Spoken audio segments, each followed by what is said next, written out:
भारत के 76वें गणतंत्र दिवस की तैयारी जोर शोर से चल रही है, जो देश के सबसे महत्वपूर्ण राष्ट्रीय समारोहों में से एक है। नागरिकों में उत्साह, जोश, देशभक्ति की भावना इस दिन बड़ी प्रबल होती है और बड़ी संख्या में लोग परेड देखने के लिए राजपथ पर पहुंचते हैं, जिसकी शुरुआत रायसीना हिल्स से होती है और वो राजपथ इंडिया गेट से गुजरती हुई लाल किले तक जाती है। देश भर में गणतंत्र दिवस को उत्साह से मनाया जाता है, लेकिन इस दिन के इतिहास और जरूरी बातों से आज भी कई नागरिक अनजान है, जिसमें अव्वल तो यही है कि आखिर 26 जनवरी को ही गणतंत्र दिवस के रूप में क्यों चुना गया। क्यों 2 महीने की देरी के बाद भारतीय संविधान लागू हुआ। गणतंत्र दिवस के दिन का ध्वजारोहण 15 अगस्त से कितना अलग होता है। आइए आज जानते हैं इन सब सवालों के जवाब।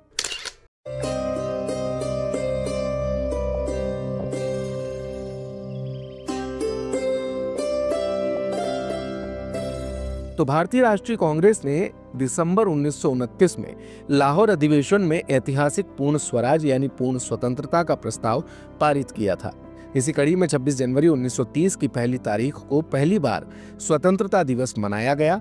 आजादी मिलने के बाद 15 अगस्त 1947 को आधिकारिक रूप से स्वतंत्रता दिवस घोषित हुआ, लेकिन तारीख 26 जनवरी की भी महत्वपूर्ण थी, जब पहली बार स्वतंत्रता दिवस मनाया गया था।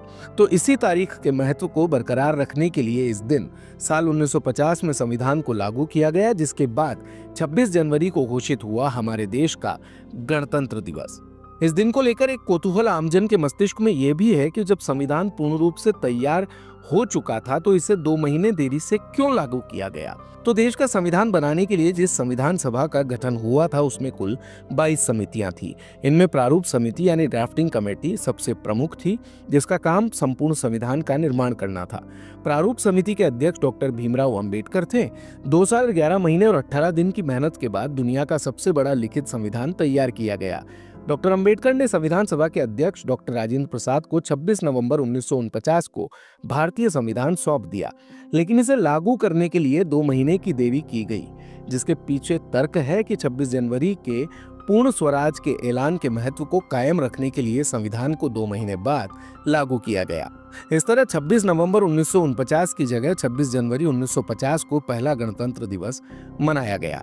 नागरिकों के बीच संवैधानिक मूल्यों को बढ़ावा देने के लिए साल 2015 से सरकार ने 26 नवंबर को संविधान दिवस मनाने का भी फैसला किया, जो अभी भी मनाया जाता है। 1950 में भारत को संप्रभु लोकतांत्रिक गणराज्य घोषित किए जाने के बाद डॉक्टर राजेंद्र प्रसाद ने गवर्नमेंट हाउस के दरबार हॉल में भारत के पहले राष्ट्रपति के रूप में शपथ ली। इसके बाद उनके काफिले ने इरविन स्टेडियम तक 5 मील का रास्ता तय किया, जहां उन्होंने राष्ट्रीय ध्वज फहराया। राष्ट्रपति ने झंडा फहराकर परेड की सलामी ली।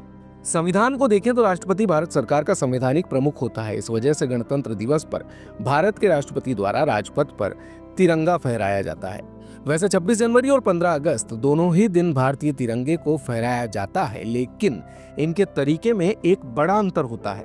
15 अगस्त को जहां ध्वजारोहण यानी फ्लैग होइस्टिंग होती है, वहीं 26 जनवरी को झंडा फहराया यानी फ्लैग अनफर्लिंग किया जाता है।